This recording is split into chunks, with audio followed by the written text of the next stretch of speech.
Welcome to the Sunday Show with Neil de Beer, the president of the United Independent Movement. Welcome, Neil. Chris, thank you. I feel welcome. But after a week of Sona, a week of America, a week of skullduggery, a person can only want to find something I can start the show off that will give us just a glimmer of hope. And I have. Well done, Stilnox, Driekus, du Plessis, and still the champion of the world. So, yes, I didn't have a Springbok rugby team to give an accolade, but last night or early this morning, our MMA fighter, Driekus, won his fight for the second time and has now reclaimed his belt. So a South African. Good news today, people might say after wearing a T-shirt plugging Trump, that this time's victory is a little bit quiet. The hell with it. He is a South African. He went to battle and he won. So I think on our behalf, Chris, well done, a South African showing who we are at the end of the day. So take us well done. Bring hom huis toe. En hulle weet nou nog nie. Wat ons weet nie.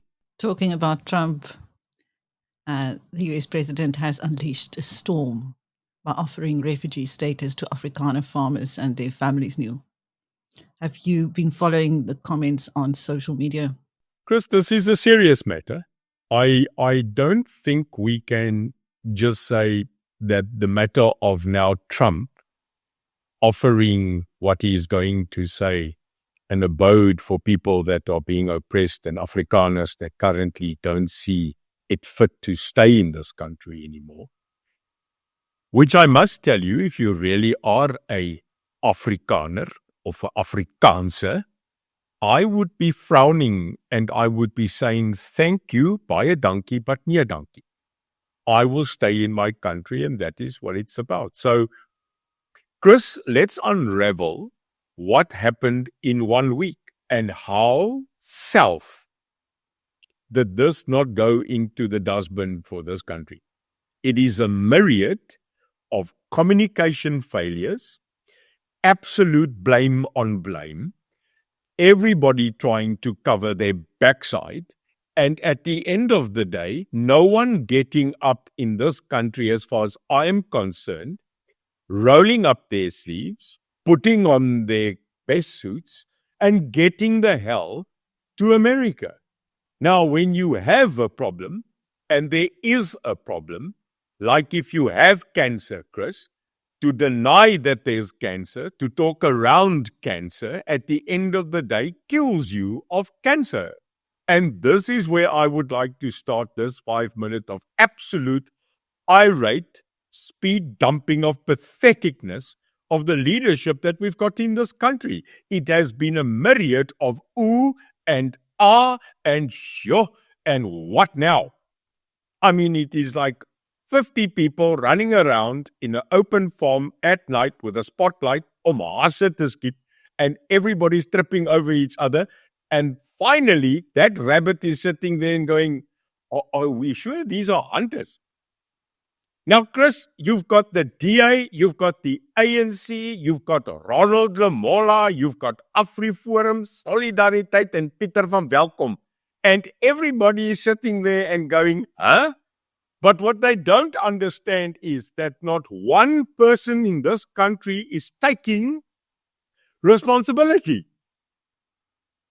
They're not taking responsibility. These are bloody adults. These are world leaders that are sitting there, and you've got Donald Trump that sits there. You know, it reminds me, Chris, of a person that said to me the other day when I spoke to him, he's quite a religious human being, and I told him, do you know there's 9,440 religious organizations in the world of faith, but there's one devil? How powerful is this devil? So basically, if you take that analogy, we've had 85,000 people this week speak about everything going wrong, and it's Donald Trump, and he's sitting there with a pen and he's going, damn. So, number one, as jy 'n lat pluk, gaan jy gemoer word. if you go and you pick that branch, don't now scream when you get beaten up with the same thing. So let's unpack it, Chris. Let's unpack it for this country, but from a layman, Citizen X point of view. Number one, there are more than 140 laws within the Constitution, within the legal framework and on statute in this country that is perceived, which is correctly, race-based laws. That's number one. America frowned upon that. Number two, so Chris, I will build up, but what I'm trying to get up is this was not about land.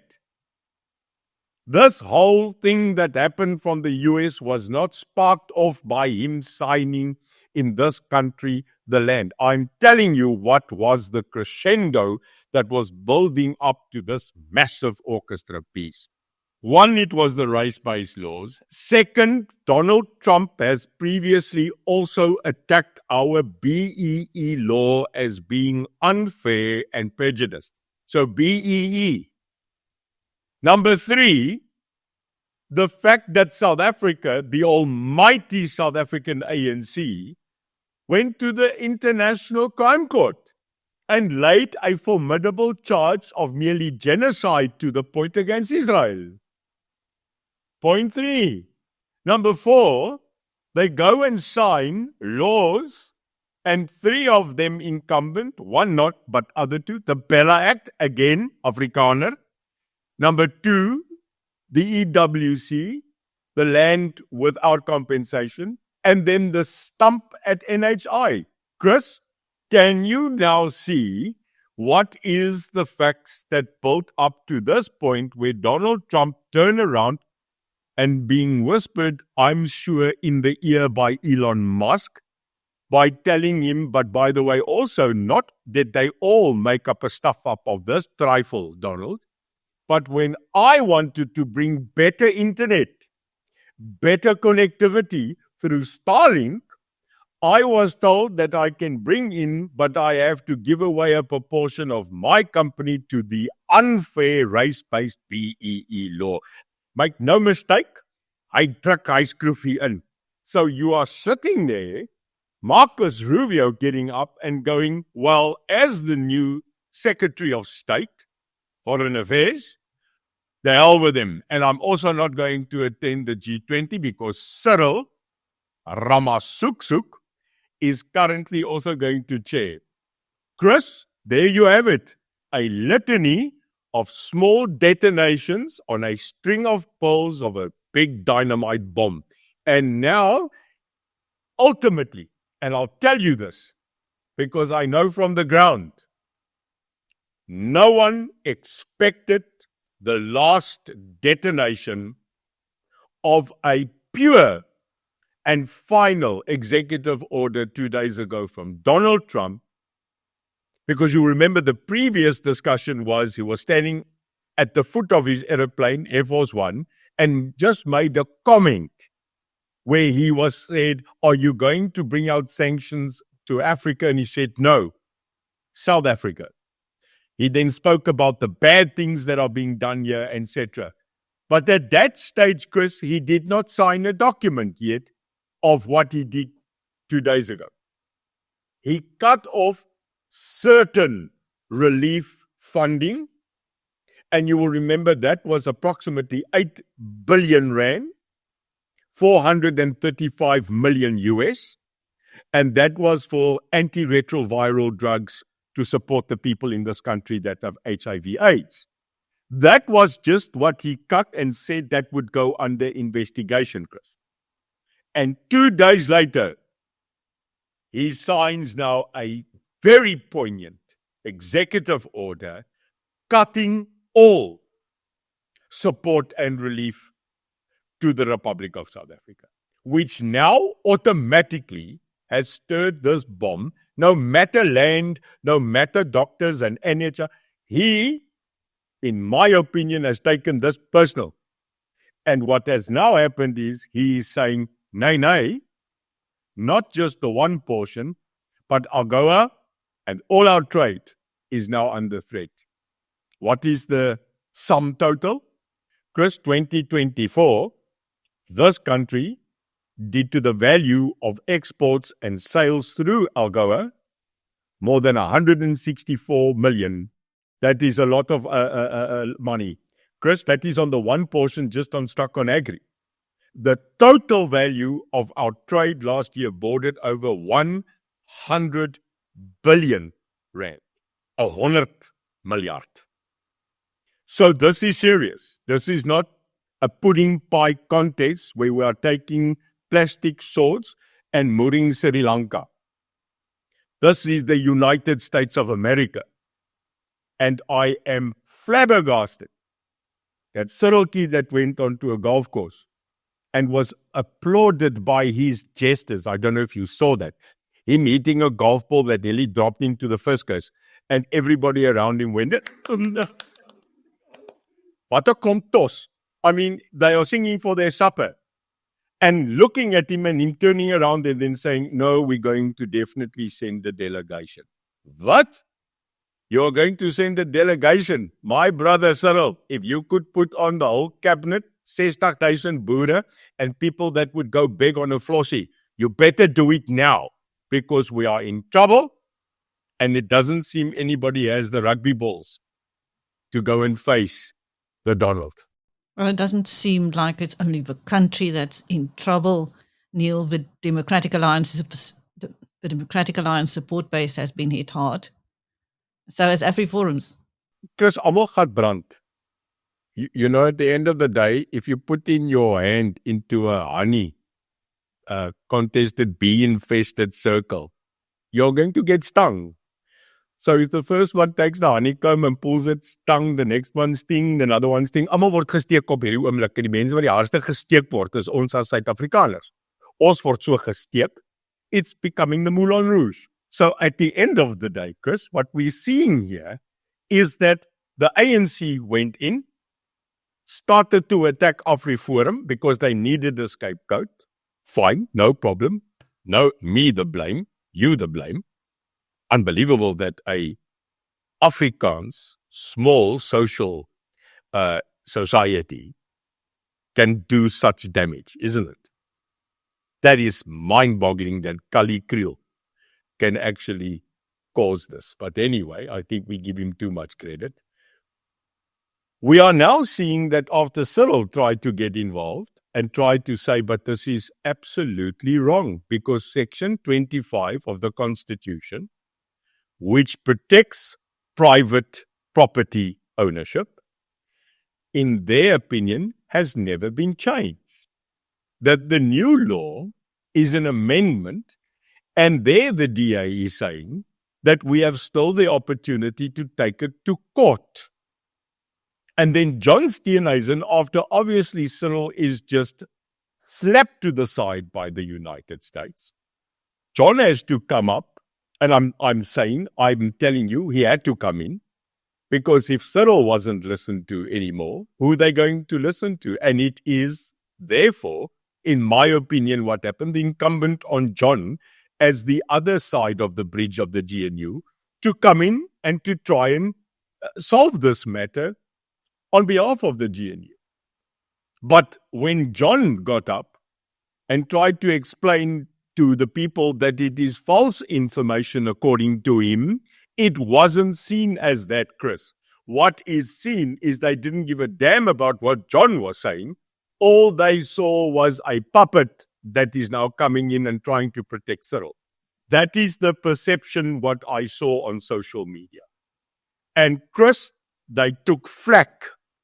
The shots that they have been taking as the DA in the past week, I will tell you, I have never seen in my lifetime being in politics. And therefore, you now have the GNU that is sitting there and that is compromised because no one wants to speak to the ANC because they see this as an ANC law. And Chris, it was signed with such bravado, but now I think they are contemplating that they made a mistake. So there's no one that was spared. Absolutely everybody is now being tainted under the sole brush, and that's why, Chris, we need cool heads now. And we need to go state our case at America. And I think you saw there was a discussion this week that I might go, that I have been invited by a certain segment of people to go to Washington. And it will be an honor. And someone said to me, but Neil, who do you represent? I represent me. Secondly, what would I go tell Trump if I see him? I'll go tell him the bloody truth. And what is the truth, Chris? Well, the truth is that this country, for the first time in a very long time, has never seen such racial tension in the street, in social media that I have ever seen in such a long time. And it is actually very sad, Chris, that South Africans have to sit here again after so much hurt, after trying to get things right, and we've gone back to square one on the racial issue. Neil, you attended the State of the Nation address last week. Chris, I didn't attend it. Luckily, I stayed a bit away. I was in the vicinity, but decided to have popcorn, a bit of slush and a TV, because I thought if there was ever going to be access to a circus, today is the day. And it was free. I sat there, and Chris, I'm going to make a statement. When he spoke and finished, I turned to a colleague of mine, Michael Louis, who invited me to come watch this. And I said to him, you know, if I wasn't critically sober, a person that has never taken a drug except Oros, and maybe a person that was on planet X, I would bloody like and believe this guy. Because if he actually, Chris, if Cyril actually said what he said and it was truthful, I wanted to believe him. Because it was a unifying speech. There was no critical issue of explaining fiscus and finance. His total structure of Sona was to come and talk about unity. Now, you will remember his previous discussions. I told you the year before was he compared South Africa to a little girl called Tenswalu. And the journey of Tenswalu from birth, and then she got the right of clean water, and then she could have a RDP house, and she got education, and then Tenswalu went Murtu. Does anybody at this current moment tell Cyril that Tenswalu is a little bit ill, has no work, has no job, doesn't have a medical aid, is part of the 56% that currently is looking for a job. So Tenswalu op hierdie oomblik is maar ook 'n bietjie effie moer toe, nê. So Tenswalu failed, you know. She's on cough medicine. And then the year before that, he used this beautiful thing called Tumamina, which means send me, you know. But then I turned it to Tumamina P, which means send me where. So every year, Cyril comes with this crescendo of trying to unify. He always speaks about programs and projects and commissions and committees. And I sit there and I go, "Jy gat ons alweer." And then at the end of the day, this roller coaster hits dog bottom. So no, I watched him. I looked at the people and I said to myself, same thing, same story, just in a different who or how. Very disappointing, because he's talking about things, Chris, that I wanted to say, Mr. President, you are absolutely so far apart from reality. 980 billion for this, 900 million for this. And the only thing I was asking was, you've said this before. So Chris, Sona, an absolute unfortunate dud. It was numbing to the brain. I give him his points for trying to unify, and the reading of every one of the 14 soldiers' names, I gave him an absolute plus for that. The fact that he's trying to now say that the flags of this country must fly at half-mast now, a month after, I think that opened a positive shot maybe to a lot of people where they said, oh, okay, you know, he's now being something of a leader. But unfortunately, Chris, he will never be a statesman, in my opinion. And he doesn't invoke any excitement about what is going to happen this year. But yet he got applauded by some of the very same opposition party members who had previously slated his speeches.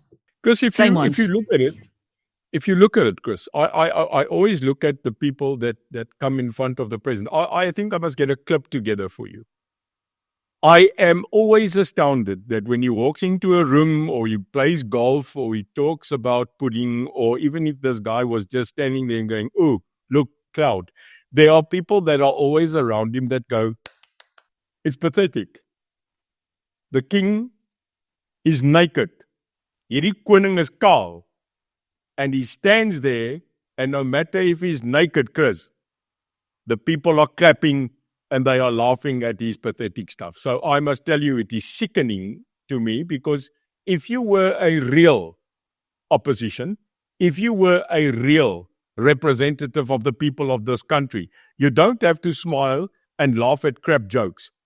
You can put your opinion across strongly and absolutely be a person with a conscience. So, Chris, no, I'm not impressed with anybody around him, because they court jesters clapping at the naked king. And here's the thing, Chris, and I've said that, you know me, people say this about me.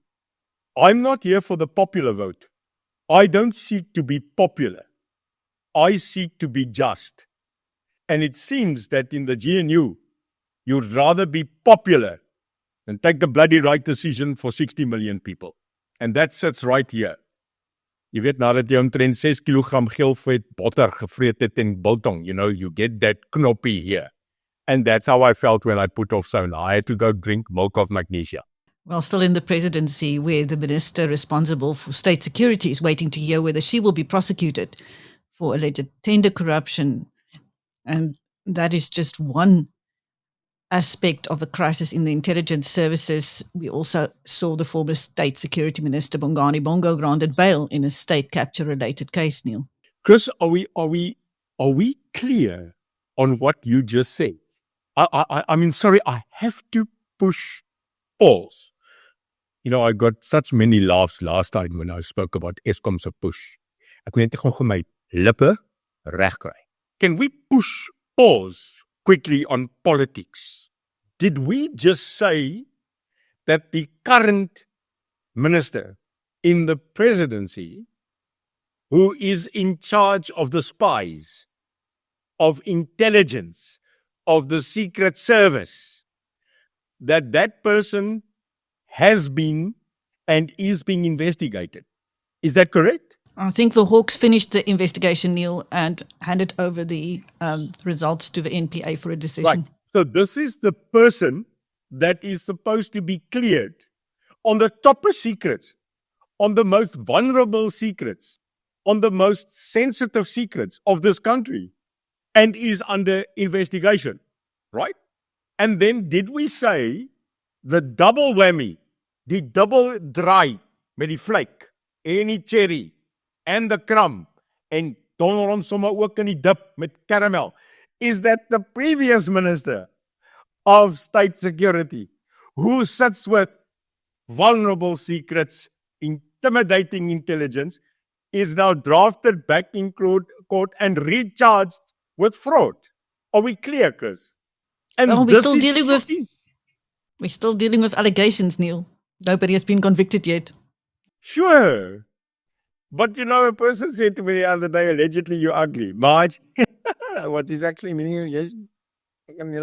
But this is the problem, Chris, that we are sitting allegedly, moontlik, jy weet. It's shocking. Because, Chris, it's not a person with due respect that is sitting in charge of people that have to drive trucks to collect rubbish. It's not a governmental minister who has to sit there and decide which pipe sewage needs to go, because all ends up in parliament. But at the end of the day, Chris, this is not a, can I call it, lightweight position that we are speaking about. The Minister of State Security, the Minister of Intelligence, where I've been, handles matters that is of the most critical in a machine to defend this state, our people, foreign and domestic. But in the meantime, allegedly, they are being put in the spotlight for criminal intent, criminal content. I wanted to stop here and say that in a normal society, Chris, they must be suspended, allegedly or not. Because what you have is you have a minister that has access to spies, people that have access to electronic media, electronic facilities that can aid and abet their case, which Zuma did. Because if you're in control of the security and intelligence apparatus, Chris, and we come from there, that can be used to commit good and evil. And I would say that I am gobsmacked, nay, but not surprised that both of those individuals, that they were never attacked, never suspended, never reprimanded, and never dragged in front of any commission, any committee, or even the ANC's Integrity Commission. So that's where we are now again. Both of them, past and present, under the spotlight, allegedly. Allegedly, Neil, that very same minister in the presidency has presidential ambitions. Allegedly. Nou, ek dink halfte van die varke in Bloemfontein wil ook president raak like my. You know, everybody in this country has a presidential ambition. I mean, and the problem is most of them less IQ 5. I would like to withdraw that, allegedly. Chris, when you say to each other, you know, people say to me, why do you have Winston Churchill there? Why do you have Nelson Mandela there? Why do you have Kennedy there? Why do you have Indira Gandhi? Why am I surrounded in my house with all these people? I'll tell you why, Chris. It's not that I like Winston Churchill and everything he's done. It's not that everything that Nelson Mandela did was good. It is not that everything that John F. Kennedy did was well. It's not that everything that Donald Trump does that I like. I'll tell you that. There's probably 80% things don't like about you, Chris, and about 90% me. But there's one thing. In each one of these people, there was something remarkable. In you, there is something remarkable. There's something about your journey that is remarkable. Winston Churchill, to me, was not a leader. He was a statesman. When he said things like, we should be heeding at this moment. When he said, maybe it is better to jaw than war. He also said that you cannot negotiate with a tiger while your head is in his mouth. These are the things that Winston Churchill in the world's biggest war, World War II, had to say, and I appreciate that. Nelson Mandela was not a leader. He was a statesman. Chris, to be a president of a country is not because you are popular. To be a president of and I've worked with some of them, and I was humbled to meet some statesmen. So anybody like Panyaza Lesufi, who's not even a gentleman, Paul Mashatile, krummels op die vloer, is not a statesman, and definitely not for Fikile Mbalula. So Chris, amongst Pieter Groenewald, John Steenhuisen, Cyril Ramaphosa, Paul Mashatile, Fikile Mbalula, Panyaza Lesufi, en dingelong wat nou ook nou probeer president wees, die klein tannie. Can we sit back, Chris, and say to each other that this country truly has a statesman or a stateswoman, that all of us, no matter our political differences, no matter our religious differences, our racial connotation, our culture, who will unilaterally sit back and go, that's a statesman. And I'll end it there, Chris, by saying it's a shocking shame that this country has run out of statesmen or stateswomen. And that is my problem at this current moment. South Africa does seem to be on the tipping point on so many fronts, Neil. Chris, it's come. You know, I have not seen the Afrikaner. There's so many words, Afrikaner, boer. I don't want to shock you now, maar ek is een. Ek is 'n Afrikaner. Like it or not, I am. And I want to tell you, I'm proud Afrikaans. I was born on a farm in Stellenbosch. My legacy and heritage of family is Afrikaner. And, people always say, but Neil, you in the ANC, and you were this. And yeah, I followed an ideology. At this moment, I'm disappointed. I have the right, again, here we go. Winston Churchill said, but sir, if you cannot change your mind, how will you expect to change the world? I have the right to change my mind, and so do you. Chris, you and I carry a couple of secrets. Not our secrets, but people that have confided in us their deeper secrets. Just recently this week, another one. And not to spoil the rumblings of the drum, what a secret, what a discussion you are going to have very soon. What people don't know, Chris, is people love us. They don't love us as us. They love our integrity. The 3-page letter that we received to say that after many, many, many, many weeks of watching us, that this person has decided to bring up, yes, a national, probably world secret.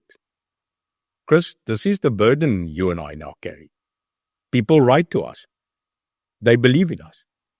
And the problem is, Chris, we can't walk away from it. I think you and I have not slept 3, 4, 5 days after listening to another dark side.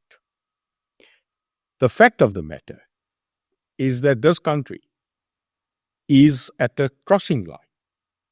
We might not think it, but we are.